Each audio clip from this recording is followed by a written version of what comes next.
마을 노인정 입구에 봄 햇살이 따뜻하게 비치는 오후, 김은숙 씨는 창가 자리에서 차를 마시고 있었습니다. 은숙 씨, 오늘도 상담 많이 하셨어요? 옆자리의 노인의 총무가 물었습니다. 네, 요즘 들어 재혼 상담이 부쩍 늘었어요. 어제도 3분이나 찾아오셨답니다. 아이고, 우리 은숙 씨는 30년 경력이니 이제 전문가시죠. 그런데 재혼은 성공하기 쉽지 않다면서요? 그렇죠. 서두르다 실패하는 경우를 너무 많이 봐왔어요. 신중한 결정이 정말 중요하답니다. 대화 중에 이영희 씨가 노인정으로 들어섰습니다. 보랏빛 실크 블라우스에 진주 목걸이까지 평소의 수수한 모습과는 달랐습니다. 어머, 영희야. 오늘은 웬일로 이렇게 차려입고 왔어? 보랏빛 블라우스가 참 잘 어울리네. 별일 없어요.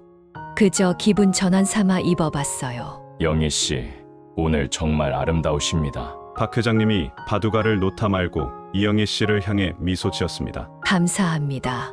박 회장님. 이영희 씨의 볼이 붉어졌습니다. 은수가 너랑 잠깐 이야기 좀 할 수 있을까? 밖에서 이야기하고 싶은데. 그래, 정원에 가서 얘기할까? 날도 좋은데. 사실 박 회장님 때문에 할 말이 있어. 응, 나도 눈치챘어. 요즘 너희 두 분이 가까워 보이더라. 며칠 전부터 마음이 너무 복잡해서 누군가와 상담하고 싶었어. 김은숙 씨는 친구를 위해 차를 한 잔 더 따르며 말했습니다. 나한테 털어놓고 싶은 이야기가 있구나? 맞아, 박 회장님께서 최근에 나에게 특별한 제안을 하셨어. 이영희 씨의 이야기를 들으려는 찰나 옆 테이블에서 윷놀이 하던 분들의 환호성이 터졌습니다. 어머나, 여기선 이야기하기 곤란하겠네. 뒤뜰로 나가서 얘기할까? 창 밖으로 벚꽃잎이 흩날리는 것이 보였습니다. 김은숙 씨는 친구의 고민을 들어줄 준비를 하며 자리에서 일어났습니다. 오랜 상담 경험에서 우러나온 조언들이 필요할 것 같았습니다. 봄바람이 살랑이는 노인정 뒤뜰에는 막 피어난 진달래가 곱게 물들어 있었습니다. 벤치에 나란히 앉은 두 사람 앞으로 벚꽃잎이 휘날렸습니다. 영희야, 차 한 잔 더 마실래? 고마워, 은수가. 난 정말 내 조언이 필요해. 그래. 천천히 얘기해봐. 박 회장님이랑 무슨 일 있었어? 이영희 씨는 찻잔을 매만지며 한숨을 쉬었습니다. 지난 주말에 박 회장님이 우리 집에 오셨어. 민수랑 미경이도 다 만나고 가셨대. 어머, 그래서 민수는 뭐라던? 처음엔 내 행복을 위해서라면 좋다고 했지. 근데 미경이가 재산 문제를 꺼내면서 분위기가 완전히 달라졌어. 아이고, 그럴 줄 알았어. 요즘 박 회장님은 어떠시대? 그게 말이야. 며칠 전에 박 회장님 따님이 찾아왔었어. 따님이?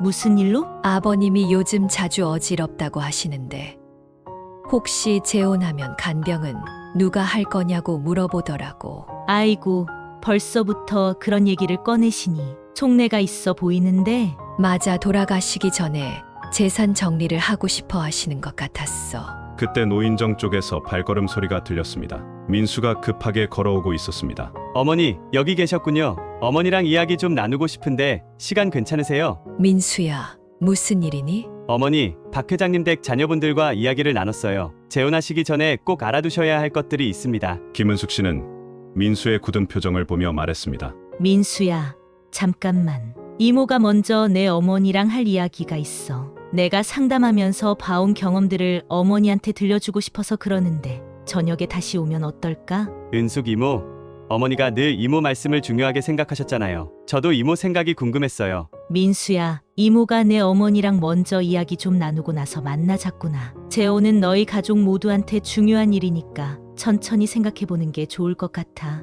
민수는 잠시 망설이다 고개를 끄덕였습니다. 알겠습니다. 그럼 저녁에 다시 찾아뵙겠습니다. 민수가 돌아간 후 이영희 씨의 한숨 소리가 깊어졌습니다. 은수가, 솔직히 말해봐. 넌 내가 어떻게 하는 게 좋다고 생각하니? 영희야, 내가 상담하면서 보았던 안타까운 사례들이 있어. 그 이야기들을 들려주고 싶구나. 특히 재혼하면 절대 안 되는 중요한 이유들이 있는데. 벚꽃잎이 두 사람 주위로 흩날렸습니다. 김은숙 씨는 이제 친구에게 자신의 오랜 경험에서 우러나온 진심 어린 조언을 시작하려 했습니다. 이 이야기는 10년 전 일이야. 김은숙 씨의 목소리가 무거워졌습니다. 봄볕이 따스한 노인정 뒤뜰에서 그녀는 오랫동안 가슴에 묻어두었던 기억을 꺼내기 시작했습니다. 그때 나는 노인복지관에서 처음 상담을 시작했어. 첫 내담자가 바로 우리 동네 사시던 송영자 씨였지. 송영자 씨, 그 양반 재혼하시고 얼마 안 되어 돌아가셨다던데. 맞아, 지금도 그 일만 생각하면 가슴이 아파. 송영자 씨는 68배 재혼을 하셨는데 그때 난 말리지 못했어. 김은숙 씨는 잠시 눈을 감았다가 떴습니다. 송영자 씨도 너처럼 처음엔 행복해 보였어. 새로 만난 분이 전직 은행장이었거든. 경제적으로 여유 있고 자녀들도 모두 성공해서 겉으로 보기엔 완벽했지. 그런데 무슨 일이 있었던 거야? 결혼하고 석 달 만에 그분이 쓰러지셨어. 뇌졸중이었지. 송영자 씨가 간병을 시작했는데 얼마 지나지 않아 그분 자녀들이 찾아왔더라고. 자녀분들이? 그래, 아버지 재산을 자신들이 관리하겠다면서 송영자 씨를 내쫓으려 했어. 계약서까지 들고 와서 위협했다더군. 결국 송영자 씨는 새벽에 짐을 싸들고 나오셨지. 이영희 씨의 얼굴이 창백해졌습니다. 그래서 어떻게 됐어?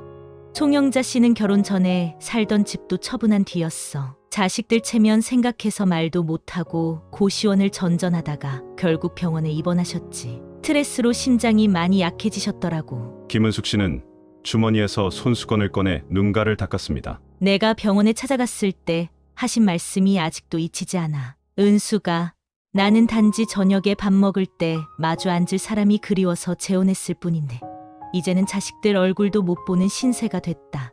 그러시더라고. 그 이후로 난 재혼 상담을 전문적으로 공부하기 시작했어. 다른 분들은 송영자 씨처럼 되지 않게 하고 싶었거든.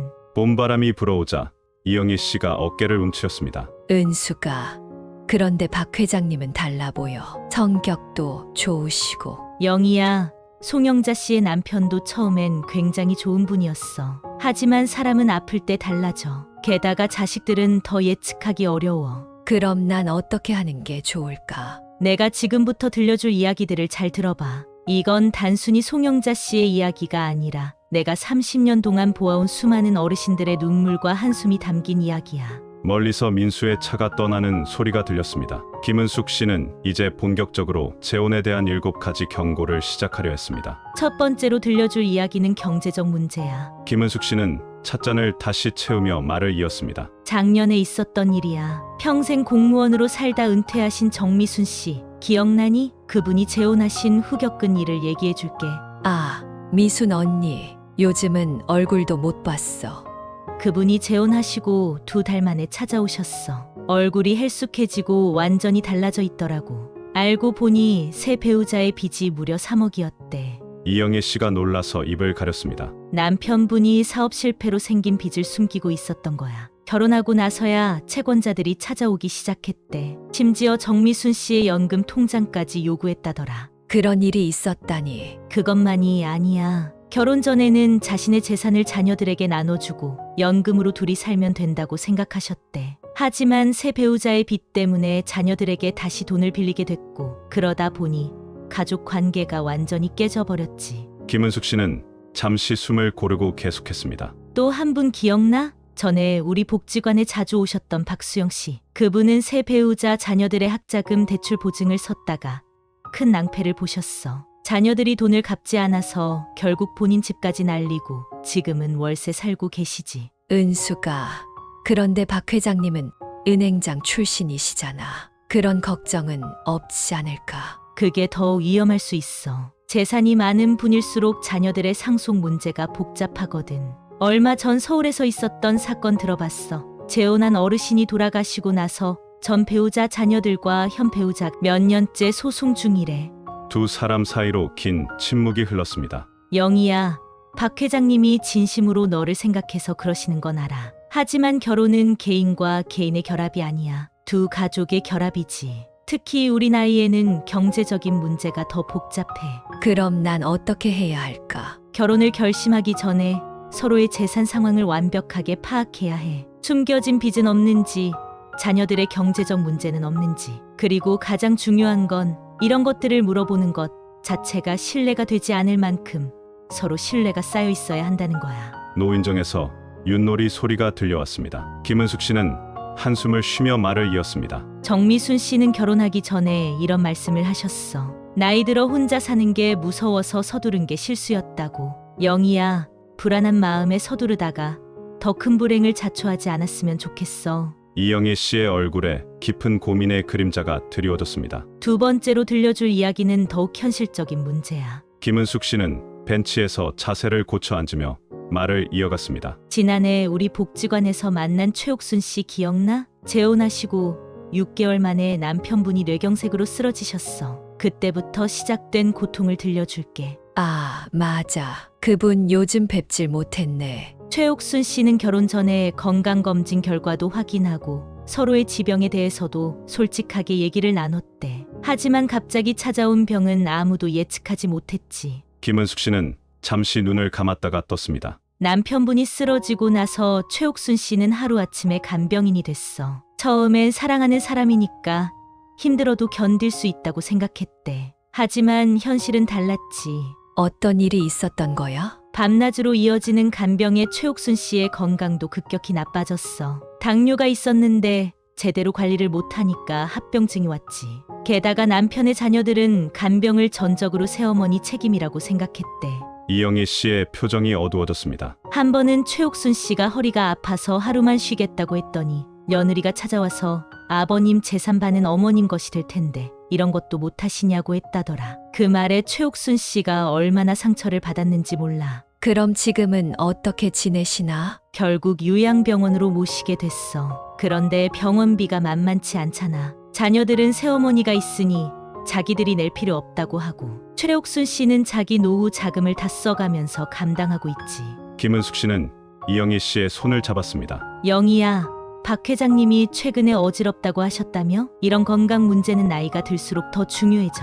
지금은 가벼운 증상일지 모르지만 이게 큰 병의 시작일 수도 있어.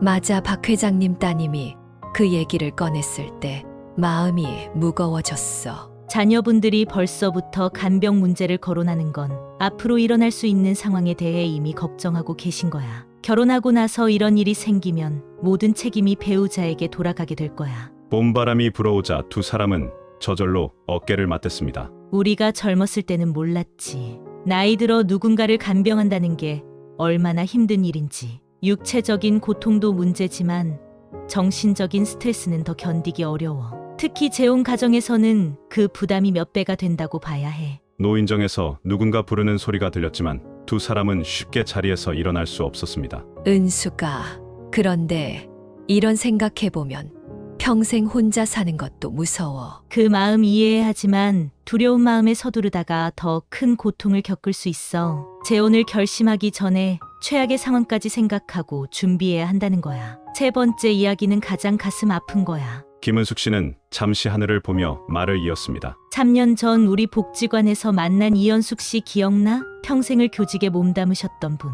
재혼 후에 일어난 일인데 지금도 그분 생각하면 마음이 아파. 현숙 씨, 그 온화하고 다정하신 분 말이야? 그래, 그분이 재혼하신 후에 벌어진 일을 얘기해 줄게. 새로운 가족과 잘 지내고 싶어서 얼마나 노력하셨는지 모른다니까. 김은숙 씨는 목소리를 낮추며 계속했습니다. 처음엔 모든 게 좋았대. 남편분도 자상했고 새 자녀들도 겉으로는 환영하는 듯했지. 이연숙 씨는 명절 때마다 새 자녀들 선물도 챙기고 생일마다 용돈도 넉넉히 주면서 정성을 다했어. 그런데 무슨 일이 있었나? 명절 때 큰일이 터졌지. 이연숙 씨의 친자녀들이 차례를 지내러 왔는데 남편의 자녀들과 제사 방식을 두고 크게 다퉜대. 거기서 시작된 갈등이 걷잡을 수 없이 커져버렸어. 이영희 씨는 깊은 한숨을 내쉬었습니다. 남편은 이연숙 씨에게 자기 자녀들의 어머니 역할을 해달라고 요구했고 이연숙 씨의 자녀들은 새아버지 집에서 눈치 보며 생활하는 친어머니를 보며 마음이 아팠대. 서로가 강요하고 눈치 보는 관계가 되다 보니 결국 명절에도 못 오게 됐지. 그래서 지금은 어떻게 지내시나? 이연숙 씨가 얼마 전에 찾아와서 하신 말씀이 잊히지 않아. 은숙 씨, 나는 외로움을 채우려다가 오히려 더 큰 외로움을 얻었어요. 내 자식들이 낯선 사람이 되어가는 걸 보는 게 이런 아픔일 줄은 몰랐어요. 라고 하시더라고. 김은숙 씨는 이영희 씨를 바라보며 진지하게 말했습니다. 영희야, 너도 민수와 미경이가 있잖아. 박 회장님도 자녀분들이 계시고 두 가족이 하나가 되는 건 드라마에서나 가능한 일일 수 있어. 현실은 너무나 다르지. 그래도 시간이 지나면 서로 이해하게 되지 않을까. 이연숙 씨도 그렇게 생각했대. 하지만 시간이 지날수록 갈등은 더 깊어졌어. 특히 재산 문제가 얽히면서 돌이킬 수 없는 상황이 됐지. 양쪽 자녀들 모두 서로를 경계하기 시작했으니까. 노인정에서 들려오는 웃음소리가 더욱 쓸쓸하게 들렸습니다. 가족 간의 갈등은 재산이나 건강 문제와는 또 달라. 한번 상처받은 마음은 쉽게 아물지 않아. 특히 자식들의 상처는 부모도 어찌할 수 없는 거야. 이영희 씨는 멀리 보이는 민수의 차를 바라보았습니다. 은수가 난 민수를 위해서라도 행복해야 하지 않을까. 그 마음 이해해야 하지만 재혼이 오히려 민수에게 더 큰 상처가 될 수도 있다는 걸 알아줬으면 해. 지금은 행복할 것 같지만 그 선택이 우리 자녀들의 인생에도 큰 영향을 미친다는 걸 기억했으면 좋겠어. 네 번째로 들려줄 이야기는 더욱 심각해. 김은숙 씨는 주변을 살피며 목소리를 낮추었습니다. 지난달에 법원 조정실에서 만난 강명자 씨 이야기야. 재혼하신 지 3년 만에 남편분이 돌아가시면서 시작된 일이지. 그분은 또 어떤 일이 있었던 거야? 강명자 씨는 결혼할 때 공증도 하고 재산 관계도 명확히 했다고 생각했대. 하지만 남편분이 돌아가시고 나서야 알게 된 사실이 있었어. 김은숙 씨는 찻잔을 들었다가 다시 내려놓았습니다. 결혼 전에 이미 대부분의 재산이 자녀들 명의로 되어 있었던 거야. 공증했던 서류들은 겨우 남편의 개인 재산 일부에 대한 것이었다는 걸 뒤늦게 알게 됐지. 어머나, 그럼 어떻게 됐어?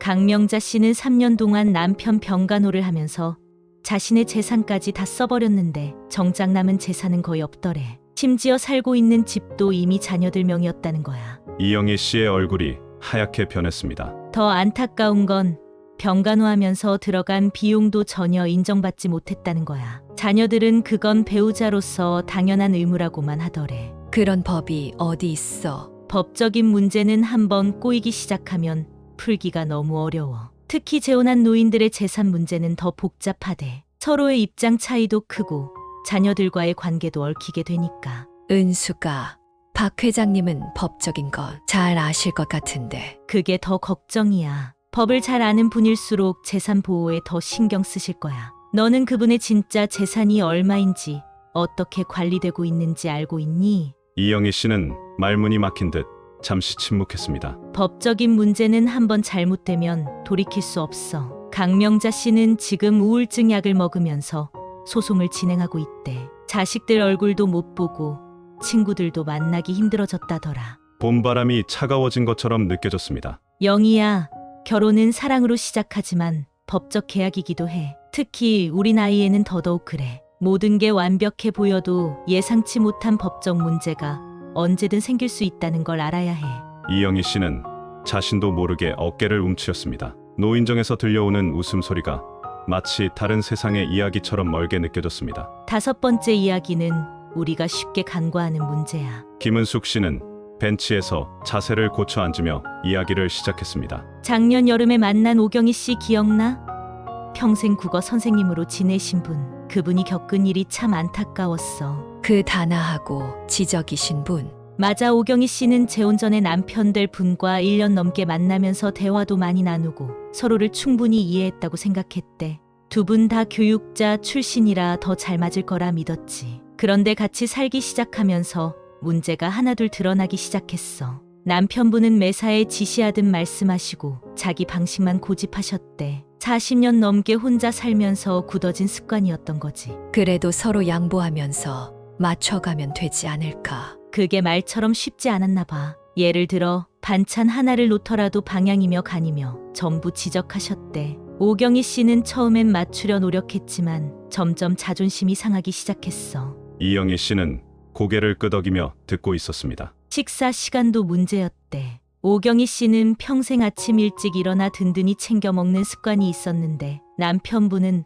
오전에는 물만 드시고 점심부터 드시는 분이었어. 이런 사소한 차이가 매일매일 스트레스가 됐지. 그 정도의 차이라면 서로 조율할 수 있지 않을까. 문제는 그게 빙산의 일각이었다는 거야. 돈 쓰는 방식, 자녀들 만나는 횟수, 여가 시간 보내는 법까지 모든 게 달랐대. 심지어 TV 리모컨 다루는 방식으로도 다퉜다니까. 김은숙 씨는 잠시 생각에 잠겼다가 말을 이었습니다. 결정적인 건 자녀들과의 관계였어. 오경희 씨는 자녀들과 수시로 연락하고 주말마다 만나는 걸 당연하게 생각했는데 남편분은 그걸 못마땅해 하셨대. 이제는 우리 둘만의 생활에 집중하자면서 각자의 생활 방식을 이해하고 존중하면 해결될 수 있지 않나. 나이 들수록 고쳐지지 않는 게 습관이야. 오경희 씨는 결국 우울증까지 왔어. 평생 존경받는 교육자로 살아온 분이 매일 아침 자신의 모든 행동을 지적받는다고 생각해봐. 바람에 벚꽃잎이 날아와 두 사람 앞에 떨어졌습니다. 결혼 1년 만에 별거를 시작했대. 이혼까지 가긴 싫어서 따로 살기로 했지만 그것도 쉽지 않았어. 주위 시선도 그렇고 경제적인 부담도 만만치 않았으니까. 영희야, 박 회장님과는 많은 대화를 나눠봤니? 일상적인 습관들, 생활 방식에 대해서 서로 다른 점들을 얼마나 이해하고 있는지. 이영희 씨는 잠시 생각에 잠겼습니다. 아직 그런 깊은 대화는 나누지 못했어. 주로 만나면 음악회 가고 식사하는 정도야. 그래, 연애할 때는 다 좋아 보이는 법이야. 하지만 결혼은 달라. 특히 우리 나이에는 평생 살아온 방식을 바꾸기가 정말 어려워. 서로를 진정으로 이해하고 받아들일 준비가 됐는지 깊이 생각해봐야 할 것 같아. 노인정에서 누군가 부르는 소리가 들렸지만 두 사람의 대화는 쉽게 끝나지 않았습니다. 6번째 이야기는 마음의 문제야. 김은숙 씨는 벤치에 놓인 가방에서 손수건을 꺼내며 말을 이어갔습니다. 우리 복지관에서 상담하던 임미자 씨의 이야기를 해줄게. 이분은 30년을 같이 산 남편을 암으로 떠나보내고 5년을 혼자 지내셨어. 아, 그분 작년에 재혼하셨다고 들었어. 맞아, 새로 만난 분도 비슷한 처지였대. 부인을 병으로 떠나보내고 외롭게 지내시던 분이었지. 서로의 아픔을 이해할 수 있을 거라 생각했대. 처음엔 정말 좋았대. 서로의 상처를 보듬어주고 같이 울어주고. 하지만 시간이 지날수록 예상치 못한 문제가 생기더래. 어떤 문제? 임미자 씨는 전 남편 위패를 모시고 있었는데 새 배우자가 그걸 못마땅해 했대. 전 남편 사진도 다 치우라고 하고 자기 집에는 전 부인 흔적이 하나도 없다면서. 이영희 씨의 표정이 어두워졌습니다. 더 힘들었던 건 명절 때 전 남편 제사를 모시는 일이었어. 새 배우자는 자기 부모님 제사만 지내자고 했대. 임미자 씨가 전 남편 묘소를 찾아가는 것도 싫어했고. 서로 이해하면 될 텐데 왜 그렇게까지 했을까? 나이 들수록 마음의 상처가 쉽게 아물지 않나 봐. 새 배우자는 임미자 씨가 전 남편을 그리워할 때마다 자신이 대체품 같다고 느꼈대. 그러다 보니 점점 질투와 불안감이 커졌지. 임미자 씨도 힘들었대. 30년 동안 함께 한 사람의 흔적을 지우는 게 마치 자신의 인생을 부정하는 것 같았다고. 새 출발을 하고 싶었지만 과거를 완전히 지울 수는 없었던 거지. 결국 어떻게 됐나? 얼마 전에 헤어졌어. 서로에 대한 기대가 너무 컸던 거야. 상처를 이해해 주리라 믿었는데 오히려 새로운 상처만 더해졌지. 김은숙 씨는 이영희 씨의 손을 잡았습니다. 영희야, 박 회장님도 전 배우자와의 추억이 있을 거야. 그리고 너도 마찬가지고. 그 기억들을 어떻게 다룰지 이야기 나눠봤니? 아직 그런 깊은 대화는 못 나눴어. 그런데 박 회장님은 이해심이 많으신 것 같아. 겉으로 보이는 모습과 실제 같이 살면서 드러나는 감정은 달라. 특히 우리 나이에는 과거의 기억이 더 소중하게 느껴지는 법이야. 그걸 인정하고 받아들일 수 있는지가 중요해. 봄바람에 벚꽃잎이 두 사람 주위로 흩날렸습니다. 영희야, 우리 나이에 재혼은 단순한 새 출발이 아니야. 평생 안고 살아온 추억과 그리움을 어떻게 조화시킬 것인지 그 문제까지 생각해봐야 해. 두 사람은 잠시 말없이 하늘을 바라보았습니다. 봄날의 따스한 햇살 속에서도 마음속 깊은 곳에 서늘함이 느껴지는 순간이었습니다. 마지막 7번째 이야기는 우리가 매일 마주하는 현실이야. 김은숙 씨는 노인정 쪽을 바라보며 이야기를 시작했습니다. 지난달에 만난 한복자 씨 이야기를 들려줄게. 우리 복지관에서 댄스 교실 하시던 분인데 재혼하시고 나서 완전히 달라지셨어. 한복자 씨, 늘 웃음이 끊이지 않던 그분. 그래, 그분이 재혼하시고 나서 겪은 일들이 참 마음 아팠어. 처음엔 모든 게 좋았대. 새로운 인생을 시작한다는 설렘도 있었고. 그런데 주변의 시선이 달라지기 시작했대. 복지관에서 만나던 친구들이 수군거리고 아파트 주민들도 어색하게 대하더래. 젊은 사람도 아니고 왜 저러나 하는 눈빛들이. 요즘 시대에도 그런 편견이 있나? 더 심해졌을지도 몰라. 특히 여자가 재혼하는 경우에는 더 그래. 한복자 씨는 교회도 다니셨는데 교회 사람들의 시선이 제일 힘들었대. 마치 죄를 지은 것처럼 대하더래. 이영희 씨의 얼굴이 굳어졌습니다. 자녀들 친구, 부모들의 태도도 변했대. 손주들 학부모 모임에 가면 어색한 침묵이 흐르고 대화에서 자연스레 제외되더래. 재혼한 할머니라는 꼬리표가 늘 따라다녔지. 하지만 그건 너무 불공평해. 개인의 선택인데. 맞아. 하지만 현실은 달라. 한복자 씨는 결국 우울증 약을 먹기 시작했어. 늘 활기찼던 분이 집에서 나오기도 힘들어 하시더라고. 새 배우자분도 스트레스를 많이 받으셨대. 김은숙 씨는 멀리 보이는 노인정 사람들을 바라보았습니다. 특히 손주들이 할머니를 피하기 시작했을 때가 제일 힘들었대. 다른 아이들이 놀린다고. 내 할머니는 왜 다른 할아버지랑 살아? 하면서. 그럼 지금은 어떻게 지내시나? 결국 다른 지역으로 이사 가셨어. 새로운 곳에서 새 출발을 하고 싶다고. 봄바람이 두 사람 사이로 스쳐 지나갔습니다. 영희야, 너도 각오는 되어 있니? 우리 동네에서 평생 살아온 내가 이웃들의 달라진 시선을 견딜 수 있을지, 명절이나 집안 모임 때 느껴질 불편한 공기를 참아낼 수 있을지. 은수가, 난 그런 시선 신경 안 쓰려고 해. 쉽지 않을 거야. 한복자 씨도 처음엔 그렇게 생각했대. 하지만 매일 마주하는 현실은 달라. 우리가 살아온 공동체에서 외톨이가 되는 건 생각보다 훨씬 큰 상처가 될 수 있어. 노인정에서 웃음소리가 들려왔습니다. 지금 저기서 들리는 웃음소리처럼 편하게 지내던 사람들과의 관계가 어색해질 거야. 평생 살아온 동네에서 이방인이 되는 기분을 견딜 준비가 되어 있어야 해. 이영희 씨는 자신도 모르게 어깨를 움츠렸습니다. 따스한 봄날이었지만 갑자기 춥게 느껴졌습니다. 잠시 후 서쪽 하늘이 붉게 물들기 시작했습니다. 노인정 뒤뜰의 벚꽃 그림자가 길게 늘어지고 멀리서 들려오던 웃음소리도 차츰 찾아들었습니다. 은수가, 오늘 들은 이야기들이 마치 내 이야기 같아. 이영희 씨의 목소리가 떨렸습니다. 김은숙 씨는 조용히 친구의 손을 잡아주었습니다. 사실 며칠 전부터 잠을 못 잤어. 박 회장님이 좋은 분이란 걸 알면서도 왠지 모를 불안감에 시달렸거든. 그 마음 충분히 이해해.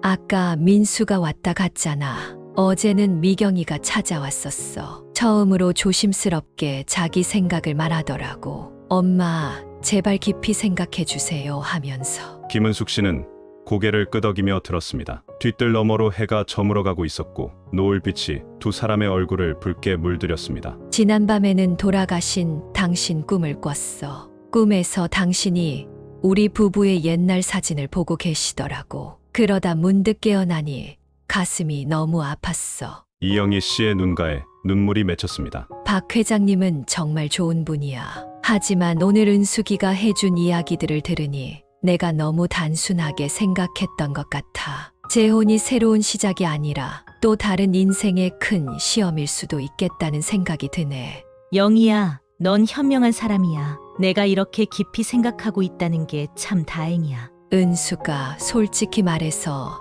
난 외로움이 제일 두려웠어. 하지만 지금 생각해보니 재혼 후에 겪을 수 있는 외로움이 더 무서울 것 같아. 멀리서 민수의 차가 다시 노인정으로 들어서는 것이 보였습니다. 아들과 며느리, 손주들과의 관계가 어색해질까봐, 평생 살아온 이 동네에서 이방인이 될까봐, 그리고 무엇보다 돌아가신 당신과의 추억이 흐려질까봐 두려워. 그래, 그 마음 잘 알아. 인생의 중요한 결정은 늘 두렵고 어려운 법이야. 이영희 씨는 천천히 자리에서 일어났습니다. 노을빛에 물든 하늘이 유난히 아름다웠습니다. 이제 민수를 만나봐야겠어. 어머니의 행복을 걱정하는 아들의 마음도 이해해주고 싶어. 그래, 그게 좋겠다. 가족의 걱정도 결국은 다 사랑에서 시작된 거니까. 두 사람은 천천히 걸음을 옮겼습니다. 봄날의 저녁 공기가 상큼하게 느껴졌습니다. 은수가, 오늘 이야기는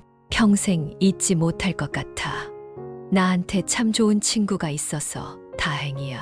김은숙 씨는 미소를 지으며 친구의 어깨를 감쌌습니다. 때로는 인생에서 가장 현명한 선택이 천재의 삶을 지키는 것일 수도 있다는 걸 두 사람은 마음속 깊이 느끼고 있었습니다. 한 달 후, 노인정의 풍경은 여전히 평화로웠습니다. 김은숙 씨는 이영희 씨와 함께 노인정 화단에 봄꽃을 심고 있었습니다. 영희야, 요즘 얼굴색이 많이 좋아졌네. 그래, 마음이 편해지니까 잠도 잘 오고 입맛도 돌아왔어. 두 사람은 꽃밭 앞에 놓인 평상에 나란히 앉았습니다. 오늘 심은 꽃들이 봄볕을 받아 반짝였습니다. 박 회장님께는 잘 말씀드렸어. 서로를 존중하는 좋은 친구로 지내자고. 다행히 이해해 주셨어. 그래, 그게 좋은 결정이었을 거야. 맞아, 오히려 지금은 더 편안하게 대화를 나눌 수 있게 됐어. 어제는 같이 음악회도 다녀왔어. 김은숙 씨는 흐뭇한 미소를 지었습니다. 민수도 많이 좋아하더라고.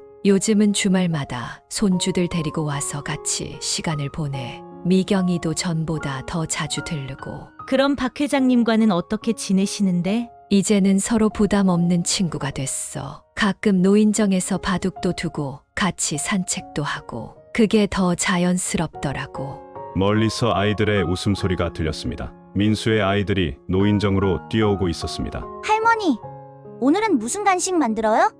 오늘은 할머니가 수제떡 만들어놨지. 은숙 이모랑 같이 만든 거야. 아이들은 신이 나서 노인정 안으로 뛰어들어갔습니다. 은숙아, 그동안 혼자 산다는 게 외롭고 두려웠는데 이제는 달라. 내 삶이 이렇게 풍성하다는 걸 새삼 깨닫게 됐어. 그래, 나도 그랬어. 혼자여도 충분히 행복할 수 있다는 걸 알게 되는데 시간이 좀 걸렸지. 이영희 씨는 앞치마를 매만지며 일어섰습니다. 이제 복지관 서예교실도 다시 다니기 시작했어. 다음 달에는 손주들이랑 여행도 가기로 했고, 내 나이에도 새로운 취미를 가질 수 있다는 게 신기해. 그래, 인생은 늘 새로운 기회로 가득한 거야. 노인정 안에서 아이들이 다시 불렀습니다. 할머니, 은숙 할머니도 같이 오세요. 두 사람은 마주보며 웃었습니다. 봄날의 햇살이 더욱 따스하게 느껴졌습니다. 은숙아, 정말 고마워. 덕분에 내가 진정으로 원하는 게 뭔지 알게 됐어요. 혼자라고 해서 외롭지 않아. 이렇게 좋은 친구와 가족이 있는데 뭐가 부족하겠어. 그래, 우리 앞으로도 이렇게 서로의 든든한 친구로 지내자. 두 사람은 노인정으로 향했습니다. 화단에 심은 꽃들이 봄바람에 살랑거렸고 이것이야말로 진정한 행복이라는 걸 두 사람은 마음속 깊이 느끼고 있었습니다. 홀로 있어도 외롭지 않은 스스로 만들어가는 풍요로운 노후의 모습이었습니다. 노년의 재혼을 고민하는 많은 분들은 외로움을 피하기 위해 서두르는 경우가 많습니다. 하지만 때로는 홀로 있는 삶이 더 풍요롭고 평화로울 수 있습니다. 가족과 친구들과의 관계를 소중히 하며 현재의 일상에서 행복을 찾는 것이 진정한 행복의 시작일 수 있습니다. 인생의 중요한 결정은 감정이 아닌 신중한 판단이 필요합니다. 현재 우리가 가진 것들의 소중함을 되돌아보고 깊이 생각하는 시간을 가져야 합니다. 특히 오랜 세월 쌓아온 가족관계와 친구와의 우정은